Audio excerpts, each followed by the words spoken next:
జీవము కలిగిన దేవుని పరిశుద్ధ నామములో మొదటిగా దేవుని స్తుతిస్తూ కూడొచ్చి మీ అందరికీ కూడా ప్రభు పేరటం తెలియజేస్తున్నాను. ప్రభునందు ప్రియమైన దేవుని బిడ్డలారా, మరి రాత్రికాల సమయంలో మరొక ప్రత్యేకమైనటువంటి భాగాన్ని మనము కొండల గురించి ధ్యానిస్తూ వస్తున్నాం. ఈరోజు మరొక కొండ గురించి మనం ధ్యానించబోతున్నాం. ఆ కొండ పేరు హోరేబు. అందరూ చెప్పాలి మాట. మనము ధ్యానించబోయే కొండ హోరేబు. దీనికి మరొక పేరు ఉంది, అదే సీనాయి. సీనాయి అన్నా సరే, హోరేబు అన్నా సరే, ఆ కొండకి ఇవ్వబడినటువంటి రెండు పేర్లు. అయితే ప్రియ దేవుని బిడ్డలారా, ఈ హోరేబు కొండకు ఉన్నటువంటి విశేషం మనము ఈ రాత్రి జ్ఞాపకం చేసుకోవాలి.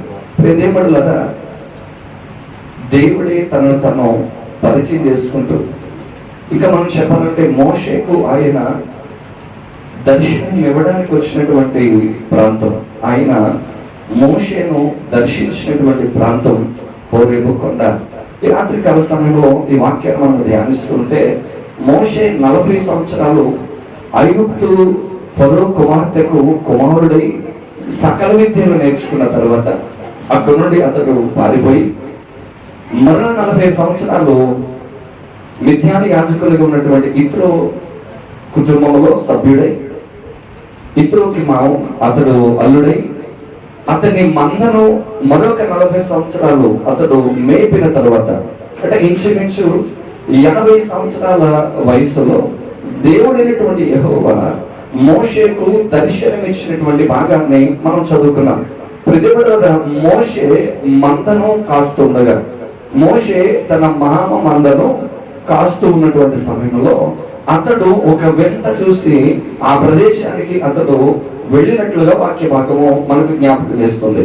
అయితే ప్రియ దేవుడులారా, ఈ హోరేబు కొండ యొక్క అనుభవంలోనికి మనం వెళ్ళే ముందుగా హోరేబు అనే మాటకు అర్థం ఏంటో, లేకపోతే సీనాయి అనేటువంటి మాటకు అర్థం ఏంటో ఈ రాత్రి ఒకసారి మనం జ్ఞాపకం చేసుకుందాం. హోరేబు అనేటువంటి మాటకు ప్రకాశించడం అని అర్థం. హోరేబు అనే మాటకు అర్థం ప్రకాశించడం.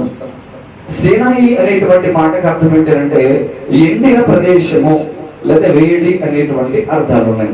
ప్రేరేముడులరా, ఈ రెండు అనుభవాలను పరిశీలించినప్పుడు, ఒకటి, మనము ఎండినటువంటి ప్రదేశాలుగా మిగిలిపోయిన వారు, మనం ఎండిపోయినటువంటి స్థితిలో ఉన్నటువంటి వారు మనం.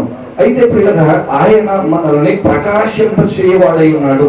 ఆయన మనల్ని ప్రకాశించుటకు ఈ లోకానికి వచ్చినటువంటి వాడు అనే విషయాన్ని ఈ సమయంలో మనం జ్ఞాపకం చేసుకోవాలి. ప్రియదేవుడులారా, దీనిని ఈ వాక్య భాగం చదువుతూ ఉంటే, ఈ వాక్య భాగము నుండి అలాగే ఇదే భాగములో రాజుల మొదటి గ్రంథం 19వ అధ్యాయంలో రాయబడినటువంటి ఏలియా భాగములో మనం పరిశీలించినప్పుడు, ఈ కొండ ఇది దేవుని పర్వతము అని కూడా పిలువబడినటువంటి ప్రాంతం. ఇది ఈ కొండ దేవుని యొక్క పర్వతము. ప్రియదేవుడులారా, దేవుడు మోషేను ఆ స్థలంలో పిలిచినట్టుగా మనం చూస్తున్నాం. మోషేను దేవుడు రమ్మని పిలిచినటువంటి ఆ పిలుపును మనం ఈ భాగంలో చూస్తున్నాం. దేవుడే మోషేని పిలిచినటువంటి సందర్భం. దేవుడు రమ్మని ప్రభు పిలుస్తున్నటువంటి ఆ మాట మనం చూడాలి. 10వ వచనం చదవండి. నిర్గమకాండం 3వ అధ్యాయం 10వ మాట. కాగా రమ్ము, నిన్ను ఫరో యొద్దకు పంపేదను. చాలు. ప్రియదేవుడులారా, ప్రభువే పిలుస్తున్నాడు. రమ్ము, హోరేబు కొండ దగ్గరికి రమ్మంటున్నాడు.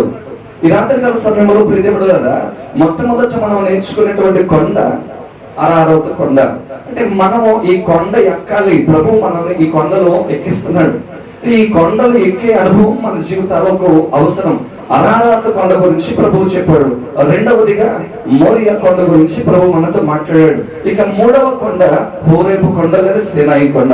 ఈ కొండ మీద ప్రభువు పిలుస్తున్నాడు. ప్రభు యొక్క పిలుపు వినబడుతున్న స్థలం. ఈ స్థలాన్ని దేవుని పర్వతము అని మనం అన్నాం. దేవుడు మనల్ని పిలుస్తున్నాడు. ఎండిపోయిన స్థితిలో ఉన్న మనము ప్రకాశించడానికి ప్రభు పిలుస్తున్నటువంటి పిలుపు. ప్రభు పిలుస్తున్నాడు. ఎండిపోయింది మన జీవితం. దేవుడు ద్వారా వాక్యం అంటుంది, పాపముల చేత అపరాధముల చేత మనం సచ్చిన వారము అని అంటే ఎండిపోయినటువంటి వారు మనలో జీవాన్ని కలుగు చేయడానికి, మనలో ప్రకాశవంతమైనటువంటి వ్యక్తులుగా మార్చడానికి, ప్రభు కొరకు వెలిగించబడే వారిగా మనం ఉండడానికి, ప్రభు కొరకు వెలగడానికి ప్రభువు మనలను పిలుస్తున్నటువంటి కొండ. ప్రభువు ఈ హోరేబు కొండ నుండి పిలుస్తున్నాడు. ప్రభు పిలుస్తున్నాడు, రమ్ము. ఇక్కడ మోషేని పిలిచాడు. మన రాజుల మొదటి గ్రంథము 19వ అధ్యాయము 11వ వచనాన్ని మనం చదివినప్పుడు, అందుకైన నీవు పోయి పర్వతము మీద యెహోవా సముఖమందు నిలిచి ఉండుమని సెలవిచ్చాను. చాలు ప్రియ దేవుడు కదా. ఈ భాగాన్ని మనం చూస్తే ప్రభువు దేవుడైనటువంటి యెహోవా ఎవరిని పర్వతం మీదకి రమ్మంటున్నాడు. ఆ పర్వతం ఏంటి అంటే, ఆ భాగం మనం చదివితే అది హోరేబు పర్వతమే. హోరేబు పర్వతము దగ్గర నిలిచున్నాడు ఏలియా. అక్కడ ఉన్నటువంటి ఒక గుహలో ఏలియా ఉంటే ప్రభువు ఏలియాతో మాట్లాడుతున్నాడు. నీవు ఉండవలసింది గుహలో కాదు, నువ్వు ఎక్కడికి రావాలి?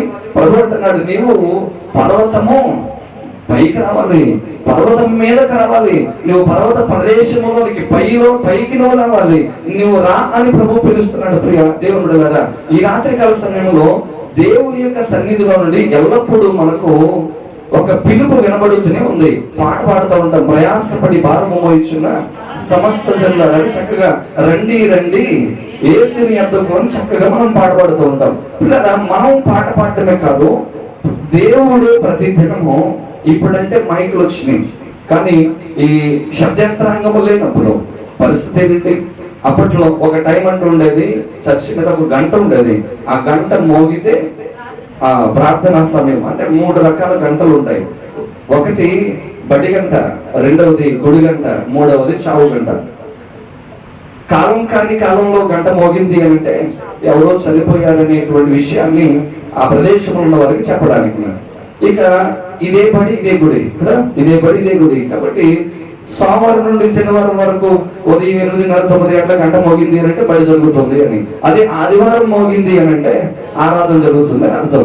ఇలాగున ఒక సింబల్. అయితే పిల్లరా, దేవుడు ఏదో ఒక రీతిగా ఎలాగో ప్రభువు నిన్ను పిలుస్తూనే ఉన్నాడు. ఎక్కడికంటే తన పర్వతము దగ్గరికి పిలుస్తున్నాడు. దేవుని పర్వతము అనంటే దేవుని యొక్క నివాస స్థానమై ఉన్న దేవుని మందిరమే.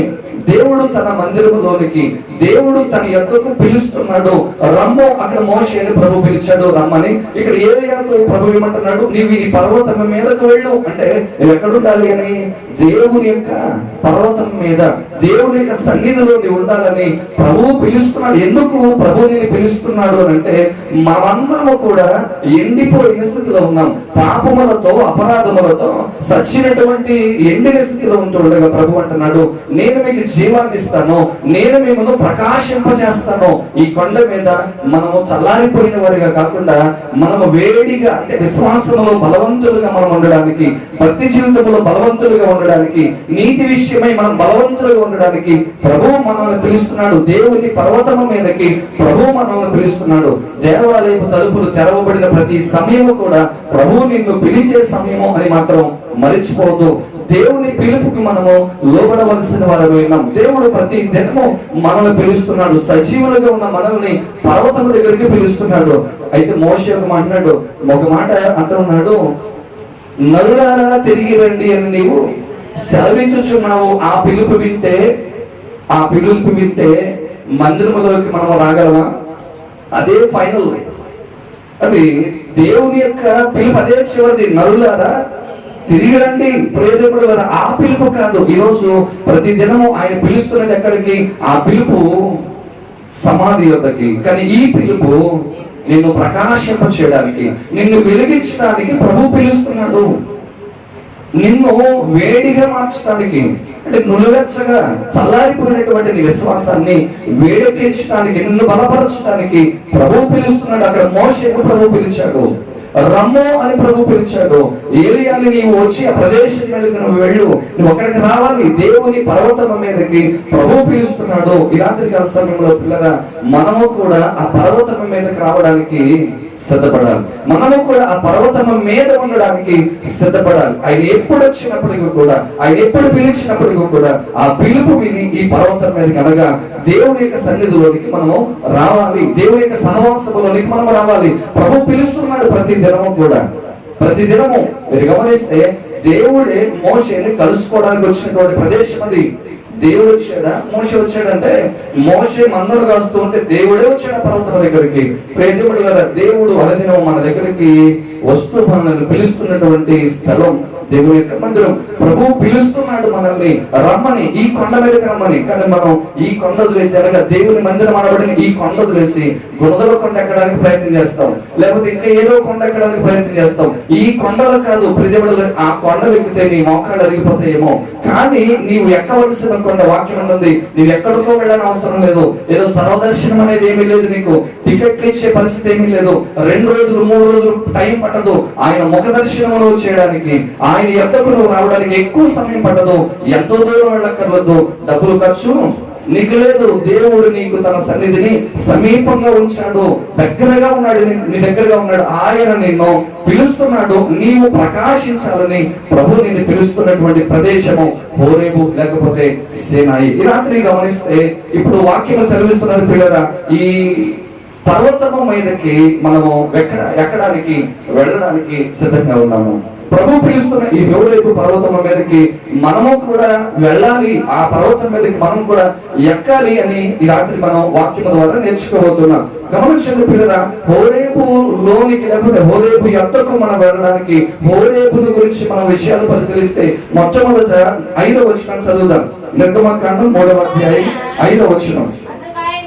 అందుకైన దగ్గరకు రావద్దు, నీ పాదముల నుండి నీ చెప్పులు విడుము, నీవు నిలిచి ఉన్న స్థలము పరిశుద్ధ ప్రదేశము. దేవునికి మహిమ కలుగును గాక.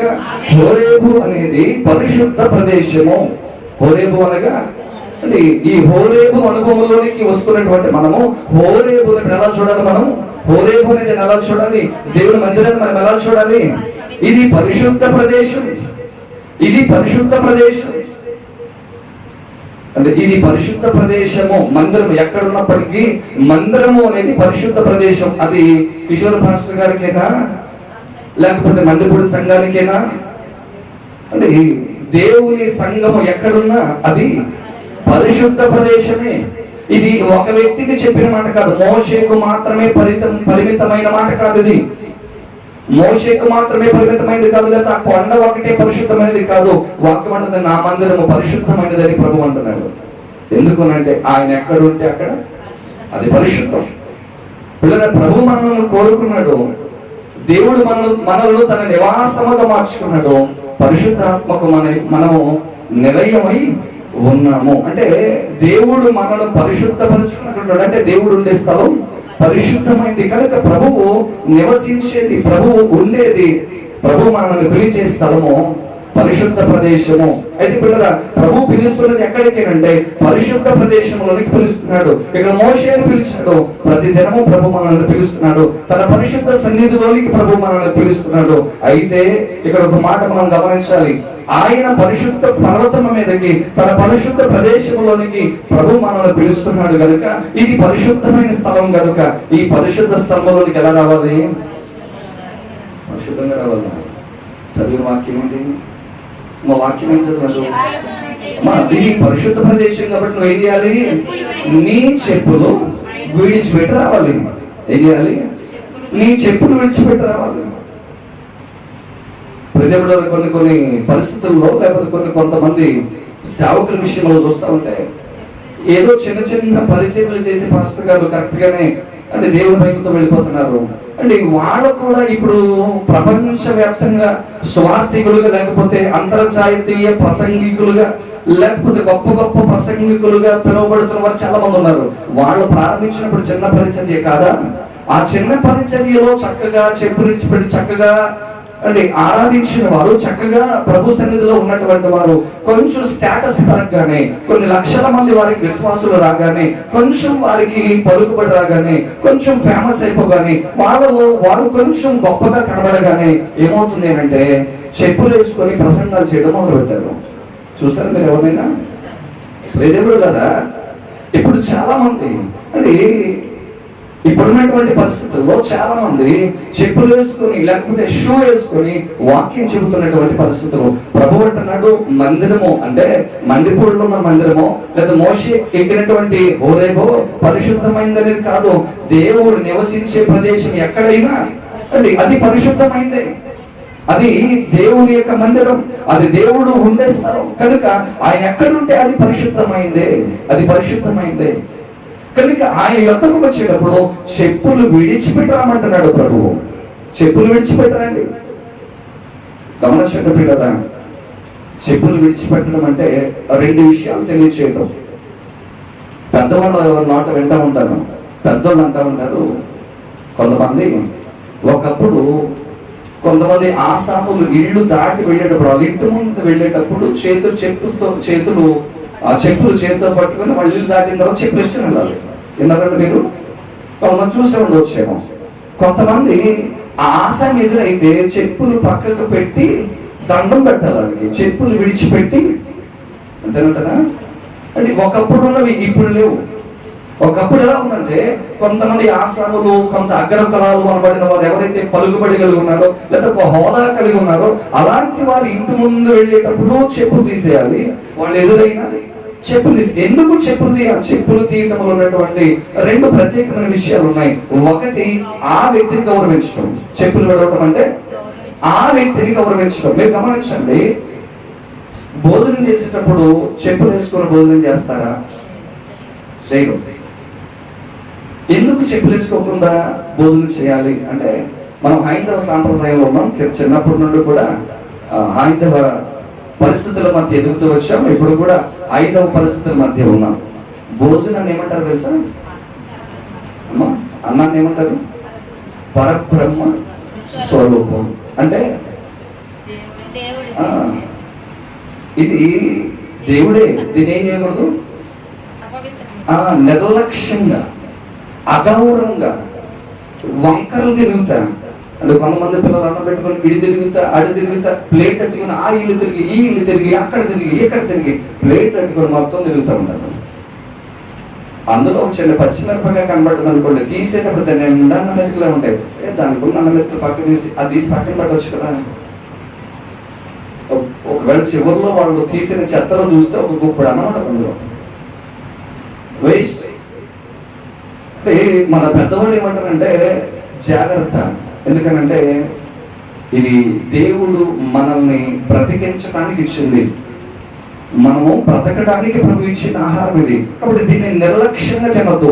కాబట్టి అందులో ప్రత్యేకమైన విషయం ఏంటంటే మీరు చెప్పులు వేసుకోకుండా భోజనం అంటే మనం ఎదిగినటువంటి సాంప్రదాయం బట్టి అంటే విలువ ఇవ్వడం, దానికి విలువ ఇవ్వడం. కనుక పిల్లగా చెప్పులు విడిచిపెట్టడం అంటే దేవుణ్ణి మనం గౌరవించడం. చెప్పులు విడిచిపెట్టడం అంటే అది ఆయనకు మనము గౌరవం ఇవ్వడం. రెండో విషయాన్ని చూస్తే చెప్పులు విడిచిపెట్టడము అని అంటే మనలను మనం తగ్గించుకోవడం. చెప్పులు విడిచిపెట్టడం అంటే అర్థమవుతుంది కదా అందరికీ.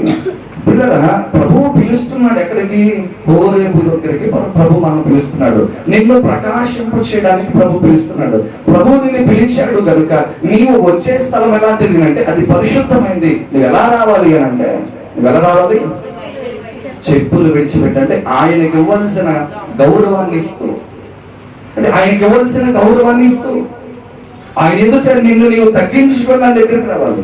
దేవుని దగ్గరికి వచ్చినప్పుడు కూడా మనము గొప్ప ఆలోచనతో అంటే గొప్ప భావాలతో లేదా మన యొక్క దంభముతో దేవుని దగ్గరికి రాకూడదు. మనలను మనము తగ్గించుకొని ఆయన దగ్గరికి రావాలి. మనం ఎంత గొప్పవాడమైనా, ఈ లోకములో ఎంత గొప్ప పదవి కలిగి ఉన్నా, ఎంత గొప్ప హోదా కలిగి ఉన్నా, ఎంత గొప్ప స్థితి కలిగి ఉన్నప్పటికీ కూడా వీటికంటే కూడా ఆయన ఉన్నతమైనటువంటి వాడు. దేవుడికి మహిమ కలుగును గాక. అంతకంటే ఉన్నతమైన వాడు. కనుక నీవు ఈ రోజు కలిగి ఉన్న ఈ స్థితిని బట్టి నీవు తగ్గించుకుని దేవుని దగ్గరికి రావాలి. నిన్ను నీవు తగ్గించుకుని దేవుని దగ్గరికి రావాలి. కనుక హోరేబు యొద్దకు ప్రభు పిలుస్తున్నాడు, అనగా తన పరిశుద్ధ ప్రదేశంలోనికి ప్రభు మనలో పిలుస్తున్నాడు. కనుక ఏం చేయాలి? ఇప్పుడు చెప్పులు విడిచిపెట్టాలి. రెండో విషయాన్ని మనం చూస్తే 8వ వచనం మనం చదువుదాం. 8వ వచనం చదవండి. కాబట్టి ఐగుప్తీయుల చేతిలో నుండి వారిని విడిపించుటకును ఆ దేశములో నుండి విశాలమైన మంచి దేశములకు అనగా కనానీయులకు, హిత్తీయులకు, అమోరీయులకు, పెరిజీయులకు, హివీయులకు, యెబూసీయులకు నివాస స్థానమై పాలు తేనెలు ప్రవహించు దేశమునకు వారిని నడిపించుటకు దిగి వచ్చి ఉన్నాను. దేవునికి మహిమ కలుగును గాక. మన రెండో విషయం, హోరేబు యొద్దకు ప్రభు పిలుస్తున్నాడు. అంటే ఎక్కడికి పిలుస్తున్నాడు? పరిశుద్ధ ప్రదేశంలోనికి ప్రభు పిలిచాడు. ఎలా రావాలి? చెప్పులు విడిచిపెట్టి రావాలి. ఇక రెండో విషయానికి వస్తే, ఈ హోరేబు యొద్దకు అనగా దేవుడు దిగి వచ్చిన స్థలము. ఆయన అంటున్నాడు కదా, నేను దిగి వచ్చి ఉన్నాను అంటే ఆయన దిగి వచ్చిన స్థలం.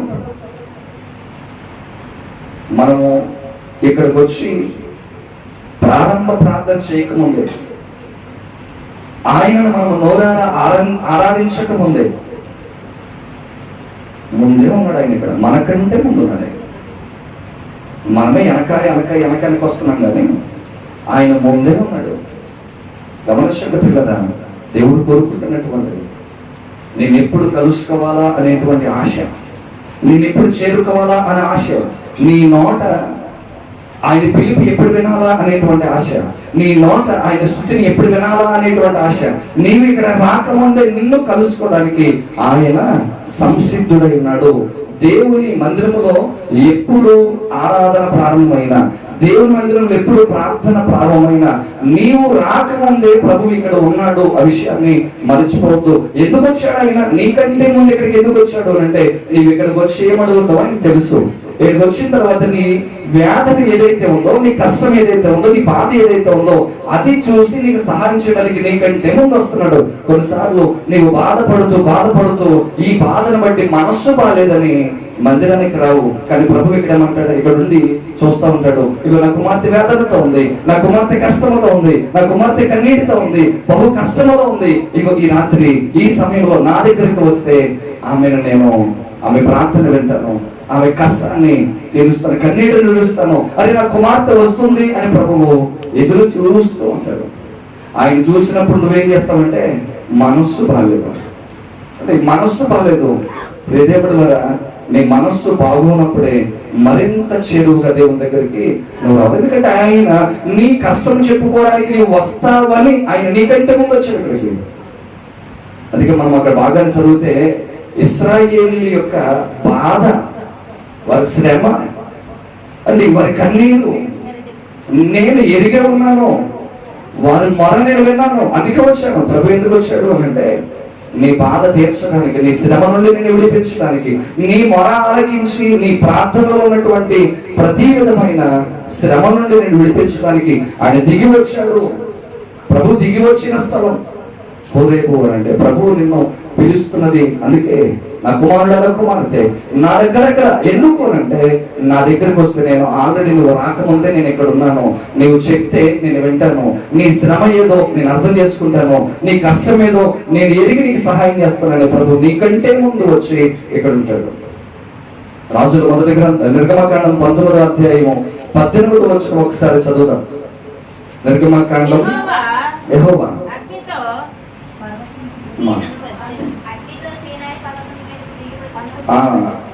అంటే విడగొట్టకుండా చదవాలన్నమాట.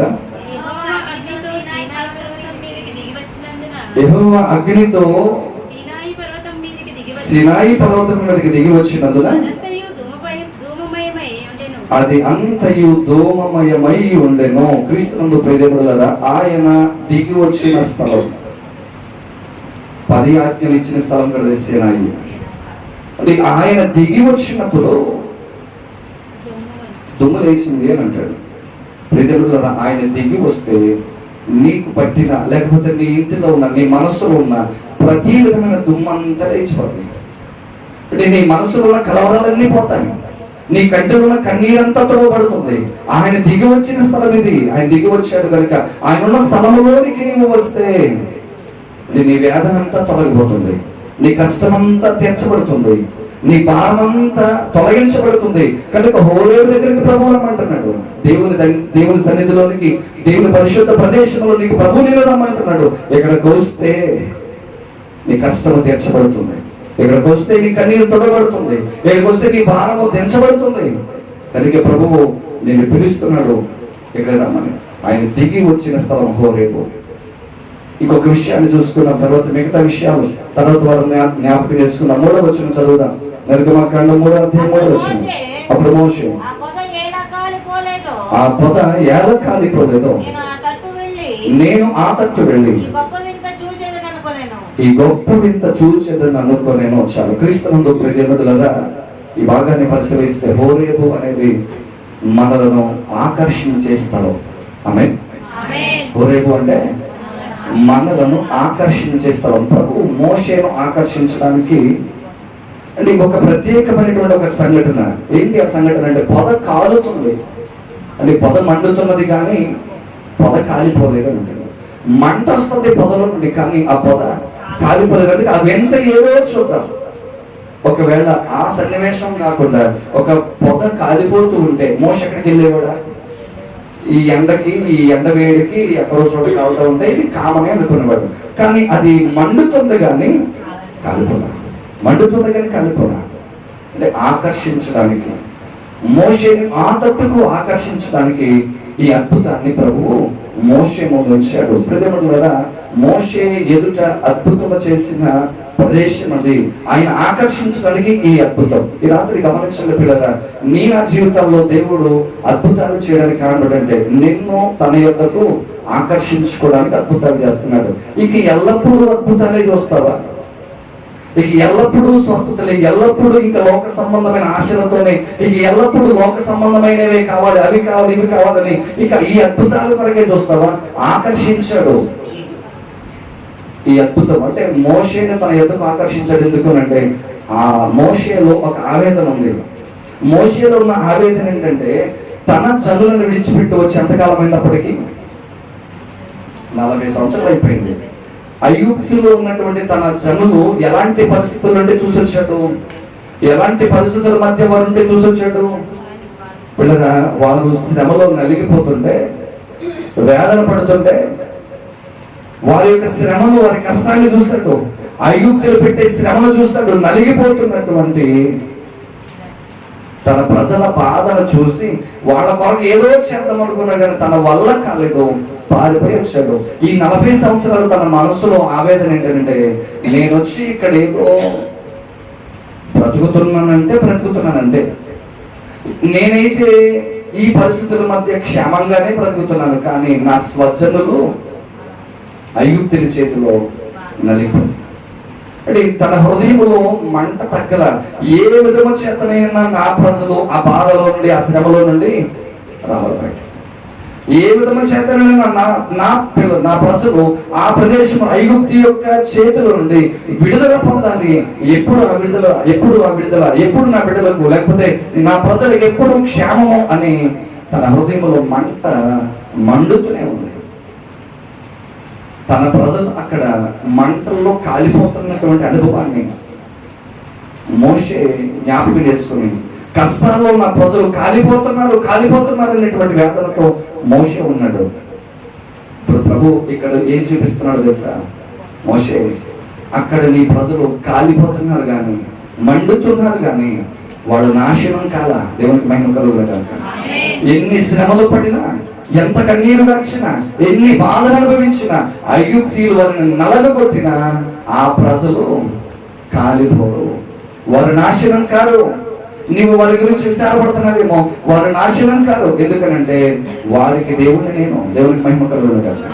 శ్రమలు అనుభవిస్తున్నారు, బాధలు అనుభవిస్తున్నారు, శ్రమలో నలిగిపోతున్నారు, అయితే వారు నాశనం కారు. ఎందుకంటే వారికి నేను వారి దేవుడిని నేను ఎలా చూస్తూ ఊరుకుంటాను. ప్రియ దేవుడు, ఈ రోజున దేవుని వాక్యం కూడా మనకు జ్ఞాపకం చేస్తున్నమాట. తండ్రి అయినటువంటి దేవుడు తన కుమారుని మన కొరకు పంపి మనకు కూడా ఒక సూచన ఇచ్చాడు. మనలను కూడా ఆకర్షించుకున్నాడు. కుమారుని ద్వారా ప్రభు మనల్ని కుమారుని ద్వారా, ఆ కుమారుని ద్వారా మోషే సర్పము పైకెత్తినప్పుడు ఎవరైతే ఆ సర్పం వైపు చూసి బ్రతికారో అలాగే మనుష్య కుమారుడు పైకెత్తబడును, అప్పుడు అనేకులను నేను ఆకర్షించుకున్నాను అంటాడు. నిజమే పిల్లలు, ఈ రోజున యేసుక్రీస్తు ప్రభు వారు ఎత్తపడ్డారు కల్వరి శిలువలో. గమనించండి, ఆయన మండాడు కానీ కాలిపోయాడు. ఆనాటి యోధా సమాజము కానీ, రోమన్ గవర్నమెంట్ కానీ యేసు ప్రభు వారిని చంపేసామనుకున్నారు కానీ ఆయన చనిపోలేదు, ఆయన సజీవుడై ఉన్నాడు. దేవుని మహిమ కలుగును గాక. ఆయన మండుతూ ఉన్నాడు కానీ కాలిపోలేదు. నీ కొరకు నా కొరకు సిలువలో మండిపోయాడు, సిలువ శ్రమలలో మండిపోయాడు. ఆ సిలువ శ్రమలను భరించాడు, బహుగా నలగొట్టబడ్డాడు, బహు బాధలు అనుభవించాడు. ఆయన ఎన్ని బాధలు అనుభవించింది ఎందుకో తెలుసా? నిన్ను నన్ను ఆకర్షించడానికి, నిన్ను నన్ను తన పిల్లలుగా మార్చుకోవడానికి, తన అమూల్యమైన రక్తముల చేత నిన్ను నన్ను తన కుమారులుగా కుమార్తెలుగా మార్చుకోవడానికి, మనల్ని పవిత్రులుగా చేయడానికి యేసుక్రీస్తు ప్రభువారు సిలువ మీద తన ప్రాణము పెట్టి మనలను ఆకర్షించుకున్నాడు. ప్రభు మనల్ని ఆకర్షించుకున్నాడు. ఆయన ఒకవేళ రోమన్ గవర్నమెంట్ కి అప్పగించబడ్డాడేమో, యూదులు అతని లేకపోతే యేసుక్రీస్తు ప్రభు వారి యొక్క నాశనాన్ని కోరుకొని నాశనం చేసేసామనుకోవచ్చేమో, కానీ ఆయన నాశనం అవ్వలేదు. ఆయన నిన్న నేడు ఏకరీతిగా ఉన్నాడు. దేవుని మహిమ కలుగును గాక. కనుక ప్రియ దేవుడులారా, ఆయన తన అద్భుతాల ద్వారా మనలను ఆకర్షించుకున్నాడు. తన అద్భుతమైన ప్రేమ చేత మనల్ని ఆకర్షించుకున్నాడు. తను చూపినటువంటి సిలువలో చూపినటువంటి త్యాగము ద్వారా, సిలువ మరణము ద్వారా ప్రభు మనలను ఆకర్షించుకున్నాడు. కనుక ప్రభువు ఈ స్థలంలోకి నేను పిలుస్తున్నాడు, ఎందుకంటే నిన్ను ఆకర్షించుకున్నవాడు కనుక. హోరేబు దగ్గరికి ప్రభువు రమ్మంటున్నాడు.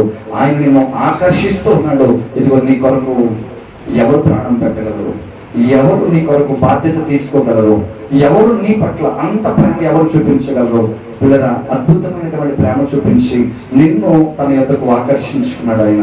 కనుక పిల్లరా, ఈ హోరేబు అనుభవంలో మనం ఉంటే వాక్యం అంటున్నది కదా, ఎండిపోయిన మనము ప్రకాశిస్తాం. ఎండిపోయిన మనం ప్రకాశించాలంటే ఎక్కడికి రావాలి?